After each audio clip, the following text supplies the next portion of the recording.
नमस्कार दोस्तों, स्वागत है आपका हमारे यूट्यूब चैनल पर। अगर आप लोग नए हैं हमारे चैनल पर तो कृपया चैनल को सब्सक्राइब कर लीजिए और अपने दोस्तों को ज़्यादा से ज़्यादा शेयर करिए। 80 शब्द प्रति मिनट की गति से डिक्टेशन शुरू करेंगे 5 सेकंड बाद।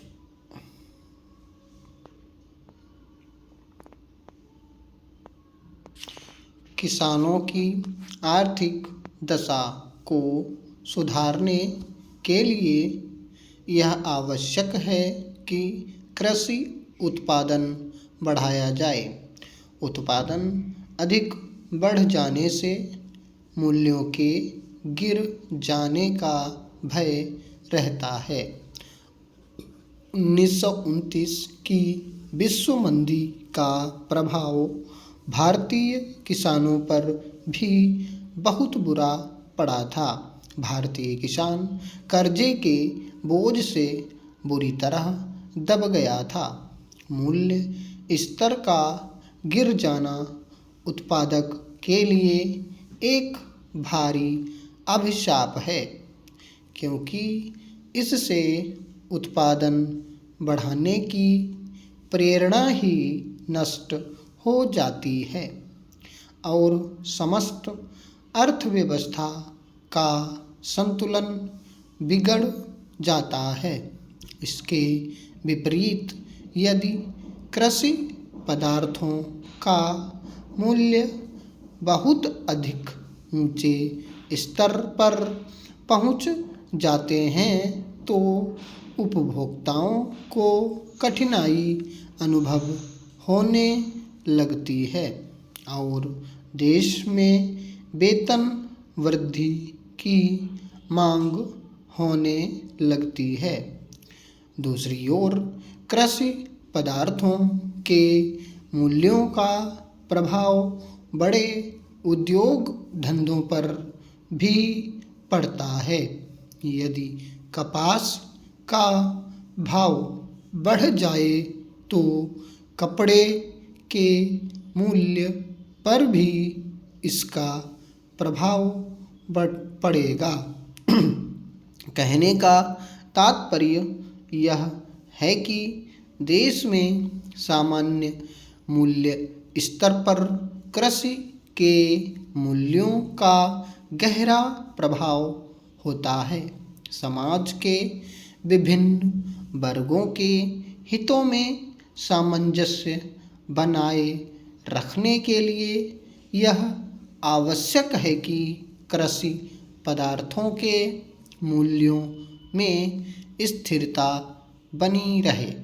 दूसरे शब्दों में कृषि पदार्थों के मूल्यों में कमी होना उत्पादकों के लिए तथा वृद्धि होना उपभोक्ताओं के हित के विरुद्ध है और सरकार को इस प्रकार की मूल्य नीति अपनाने की आवश्यकता पड़ती है जिससे प्रत्येक के हितों की रक्षा हो सके और देश का उत्पादन अधिकतम सीमा तक पहुंच सके।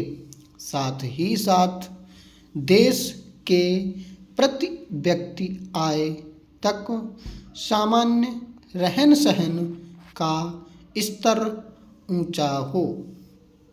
इस उद्देश्य की पूर्ति के लिए कृषि पदार्थों के मूल्य में स्थिरता रखना परम आवश्यक है।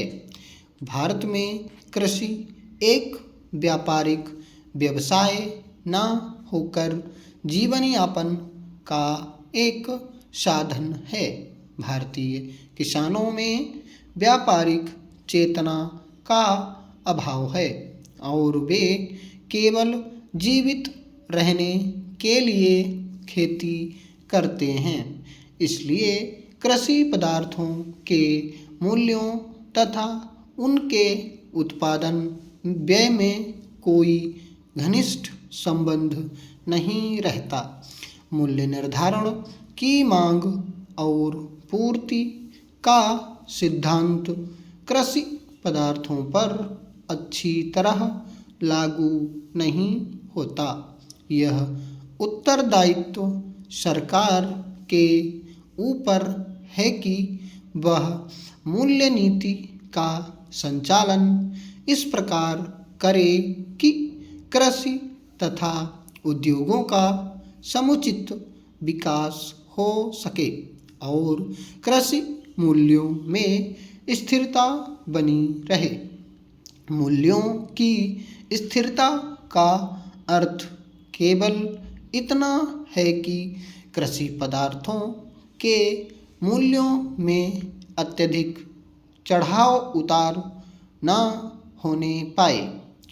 हमें ज्ञात है कि 1929 की विश्व मंदी के कारण भारतीय किसानों की कैसी दुर्दशा हो गई थी।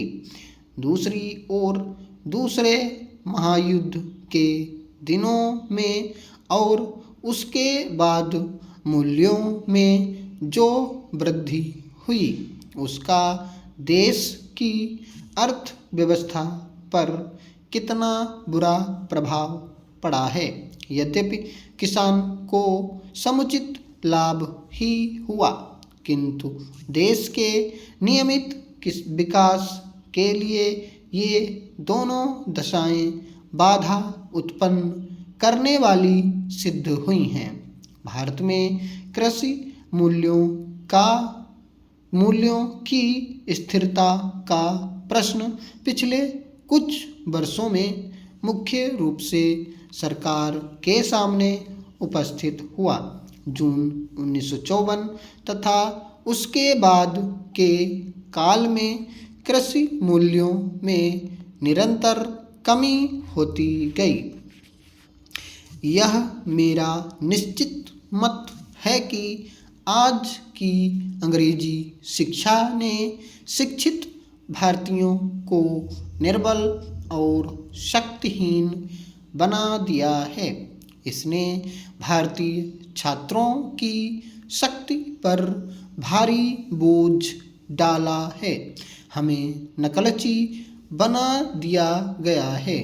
देसी भाषाओं को अपनी जगह से हटाकर अंग्रेजी को बिठाने की प्रक्रिया अंग्रेजों के साथ हमारे संबंधों का सबसे दुखद प्रकरण है।